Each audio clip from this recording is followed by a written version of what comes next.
Item ಯಾವುದೇ ಇರಲಿ try ಮಾಡಿ ಆಚಿ ಚಿಕನ್ ಮಸಾಲಾ. ಆಚಿ ಚಿಕನ್ ಮಸಾಲಾ. ಇನ್ನು ಯಾವಾಗ ಯುದ್ಧ ಆರಂಭ ಆಗುತ್ತೆ ಅದಾದ್ಮೇಲೆ ವಿಮಾನಗಳ ಹಾರಾಟದಲ್ಲಿ ಒಂದಷ್ಟು ವ್ಯತ್ಯಯ ಉಂಟಾಗುತ್ತೆ, ಸ್ಟಾಪ್ ಆಗುತ್ತೆ. ಅದರಲ್ಲಿ ಸಾಕಷ್ಟು ಜನ ನಮ್ಮ ಭಾರತದಿಂದ ಹೋದಂತವ್ರು ನಮ್ಮ ಕನ್ನಡಿಗರು ಸಿಲುಕೊಂಡು ಪರದಾಡ್ತಾ ಇದ್ರು. ಅದರಲ್ಲಿ ಭೋಜೇಗೌಡ ಅವರು ಕೂಡ ಒಬ್ರು. ದುಬೈನಿಂದ JDS ನ MLC ಭೋಜೇಗೌಡ ಅವರು ವಾಪಸ್ ಆಗಿದ್ದಾರೆ. ವಾಪಸ್ ಆಗ್ತಾ ಇದ್ದಂತೆ ಯುದ್ಧದ ಬಗ್ಗೆ ಒಂದಷ್ಟು ವಿಚಾರವನ್ನ ಹೇಳಿದ್ದಾರೆ. ಅಲ್ಲಿ ಪರಿಸ್ಥಿತಿ ಹೆಂಗಿತ್ತು, ಏನೆಲ್ಲ ಫೇಸ್ ಮಾಡಿದ್ರು ಅವರು ಅಂತ. ಯುದ್ಧದ ಬಗ್ಗೆ ಅಲ್ಲಿರುವ ಎಂಬಸಿಗೆ ಗೊತ್ತಿರಬೇಕು, ಆದ್ರೆ ಎಂಬಸಿ ಅವರು ಸರಿಯಾಗಿ ಮಾಹಿತಿಯನ್ನ ನೀಡಿಲ್ಲ. ದುಬೈನಲ್ಲಿದ್ದಂತ ಸಂದರ್ಭದಲ್ಲಿ ಕುಮಾರಸ್ವಾಮಿ ಅವರು ಕಾಲ್ ಮಾಡಿದ್ರು, CM ಕೃಷ್ಣ ಬೈರೇಗೌಡ ಎಲ್ಲರೂ ಕರೆ ಮಾಡಿ ವಿಚಾರಿಸಿದ್ರು, ಹಿಂಗಿದ್ದೀರಾ, ಏನ್ ಕತೆ, ಸೇಫ್ ಆಗಿದ್ದೀರಾ ಅಂತ. ಹೋಟೆಲ್ನಲ್ಲಿದ್ದಾಗಲೇ ಬಾಂಬ್ ಬಿದ್ದಿತ್ತು. ಯುದ್ಧದ ವಾತಾವರಣ ಭಯಾನಕವಾಗಿದೆ. ಯಾವ ಕ್ಷಣದಲ್ಲಿ ಏನು ಬೇಕಾದ್ರೂ ಆಗಬಹುದಿತ್ತು. ಒಂದ್ ರೀತಿ ನಾವು ಜೀವ ಕೈಯಲ್ಲಿ ಹಿಡಿದು ಬದುಕು ವಾಪಸ್ ಬಂದಿದ್ದೀವಿ ಅಂತ ಗ್ಯಾರಂಟಿ ನ್ಯೂಸ್ಗೆ MLC ಭೋಜೇಗೌಡ ಅವರು ಹೇಳಿಕೆ ಕೊಟ್ಟಿದ್ದಾರೆ.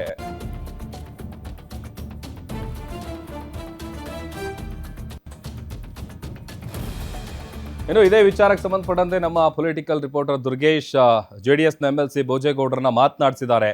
ಏನೆಲ್ಲ ಮಾತನಾಡಿದ್ದಾರೆ ಬನ್ನಿ ನೋಡೋಣ.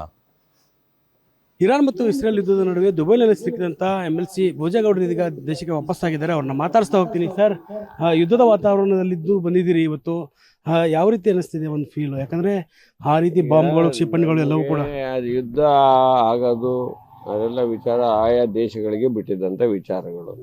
ಆ ಯುದ್ಧ ಆಗತ್ತೆ ಅಂತ ಅಲ್ಲಿದ್ದಂಥ ನಮ್ಮ ಎಂಬಸಿ ಗೊತ್ತಿರಬೇಕಲ್ವ, ಗೊತ್ತಿದೆಯಲ್ಲ ವಿಷಯ. ಗೊತ್ತಾದ ತಕ್ಷಣವೇ what precautionary measurement you have to take for timely ಏನು ತಗೋಬೇಕು ಅನ್ನೋದನ್ನ, ಮತ್ತು ಯಾವ ರೀತಿ ನಮ್ಮ ಅಲ್ಲಿದ್ದಂಥ ಜನರಿಗೆ ಯಾವ ರೀತಿ ಧೈರ್ಯ ಹೇಳ್ಬೇಕು ಅನ್ನೋದನ್ನ ಟು ಟೇಕ್ ಸ್ಪೆಷಲ್ ಕೇರ್. ಅವರು ಭಾಳ ಜನ ವೀಸಾ ಇರಲಿಲ್ಲ, ಭಾಳ ಜನ ಏರ್ಪೋರ್ಟಲ್ಲೇ ಬಿದ್ದರು. ಅವ್ರಿಗೆಲ್ಲ ಏನಾರು ಒಂದು ಆಚೆ ತರಬೇಕಲ್ಲ ಎಂಬಸಿ ಮನಸ್ಸು ಮಾಡಿದರೆ ಯಾರಿಗೆ ವೀಸಾ ಇಲ್ಲ ಅವರಿಗೆಲ್ಲ on the spot on arrival visa ದುಬೈನಲ್ಲಿ ಕೊಡ್ಬೋದು. ನನಗೇನೋ ಅಮೇರಿಕಾ ವೀಸಾ ಇತ್ತು, ಮನೆಯವ್ರಿಗೆ ಇತ್ತು, ಇಮಿಡಿಯೇಟ್ ಕೊಟ್ಟು ನಾವು ಅಲ್ಲಿಂದ ಆಚೆ ಬಂದು ರಾತ್ರಿ ಎಲ್ಲ ಒಂದಷ್ಟು ಜನ ಏರ್ಪೋರ್ಟಲ್ಲಿ ಸತ್ತಿದ್ದಾರೆ.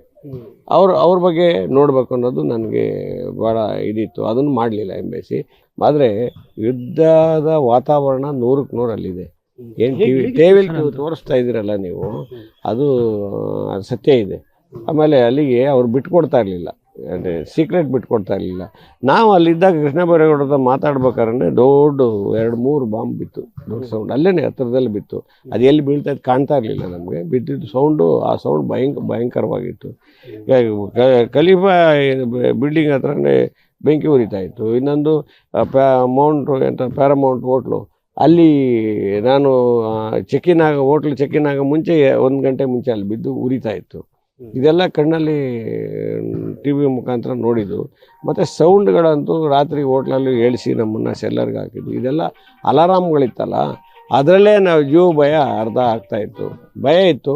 ಅಲ್ಲಿದ್ದಂಥ ನಮ್ಮ ಕನ್ನಡಿಗರು ಕೂಡ ಭಾಳ ಭಯದ ವಾತಾವರಣದಲ್ಲೇ ಇದ್ದರು.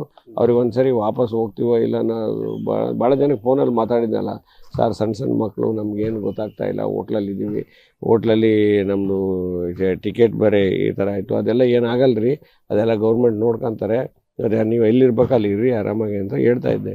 ಬಟ್ ಯಾರು ಹೇಳಿ ಭಾಳ ಜನ ಆತಂಕದಲ್ಲಿದ್ದರು.